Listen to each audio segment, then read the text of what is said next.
This segment is sponsored by Le Diff.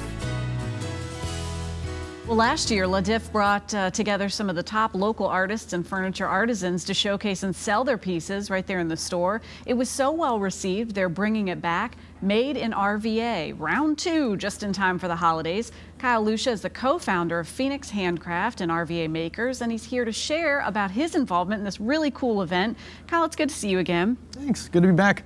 You've been doing this for a while. When we sat down, I introduced myself, and you reminded, oh, we've met. We met before when you came out, and I said, time flies when you're having fun. But you have been involved in RVA Makers. It was an event that I went to, and it's so cool to see this energy of things being crafted and made and shared locally. Yeah, there's a lot of local making talent in this town, and it's a networking group my wife Johanna and I started a while back. And it just focuses on kind of spotlighting those local makers and also letting people get into their studios and show what they're actually doing, like, you know, right there in person. So that's been a really big success. And kind of out of this, we stemmed into the Le Diff show. And you approached Le Diff about doing that because there was a little bit of a gap of what really you guys were producing or others in that group were producing, and having really a platform to be able to have that for sale so everybody else could enjoy it. Yeah, so there really isn't a gallery for studio furniture in Richmond. And Le Diff, which is a phenomenal furniture gallery here, volunteered some of their space to do like a 1-month running show. So last year was a huge success, and now this year we're doing, you know, Made in RVA Take 2.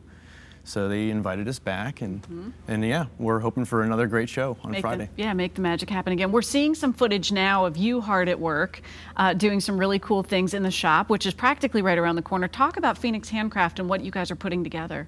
So for my personal company, Phoenix Handcraft, it's an art studio. It's kind of hard to describe because my wife is a mosaic artist, and it's both of our studios combined into one. But we do a lot of different small retail items, but also we do architectural ironworking, and we do a lot of studio furniture too. So mosaic, metal, and wood all kind of coming together under one roof. She was on with us before putting some things together. There's another big almost makers event with the Craft Mafia in town, and they do 2 shows a year. Yep. So the demand for these things that are being made locally is really, really strong. You probably learned a lot from doing that first show into this next one. Yeah, a little bit of that. Yeah, this year we're diversifying a little bit. So last year was mostly studio furniture. This year we have studio furniture once again, obviously, but we also brought in some more furnishings. So we have some ceramics, some lighting. We actually have a Japanese woodworker who does like traditional Japanese joinery, and he's built this beautiful door that's on display as soon as you walk into the store. But yeah, it's a really good, tight-knit, diverse group of objects. It'll be really fun to look at. And talk about how important it is to have an advocate like Le Diff in the community that then makes it available. Yeah, Annie and Sarah have been, they're good patrons of the arts. They really do respect it. They're pretty, you know, they have a really good international knowledge of the furniture market. Their store is phenomenal. I mean, if anything, it really makes sense that this show should be in their space. And we're really, you know, thankful for that. You've been doing this, you're passionate about it, you have a business, and obviously it's very successful. What have you learned since you got started in terms of now the demand being there and what you're making?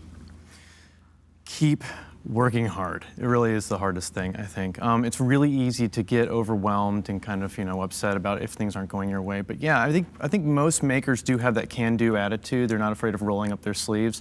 So I guess my message to the makers out there, you know, if you're struggling, keep struggling. You will find success. And in terms of your customers or the customers to be that are out there, because a lot of us can have the opportunity to do something on the fly and say, yeah, this is great. But the difference in having something that's made here by folks that are really, really passionate again about doing it, for those customers, what do they need to do to get over that speed bump to buy local? Well, I mean, definitely come out and meet the makers. I think that's a really important thing. You know, meet the person who could potentially make something for you. Like for Phoenix Handcraft, you know, that's definitely a selling point, is that there's a story behind every piece that we make. You know, it's made to fit a specific spot in your house, or maybe we're like incorporating something of your history into that object. So it's always fun to have that relationship with the artist that makes something for you. Yeah. We talked earlier in the show about making memories, and meeting the artist is one of those memories in the making. It's good to meet you again. Thanks. Thanks for coming in. La Diff is hosting Made in RVA Take 2 November 18th through December 11th during their normal business hours. La Diff is located at 125 South 14th Street near Shaco Slip. You can find all the details online. Just visit ladiff.com/madeinrva2016. You can also call 866-452-3433.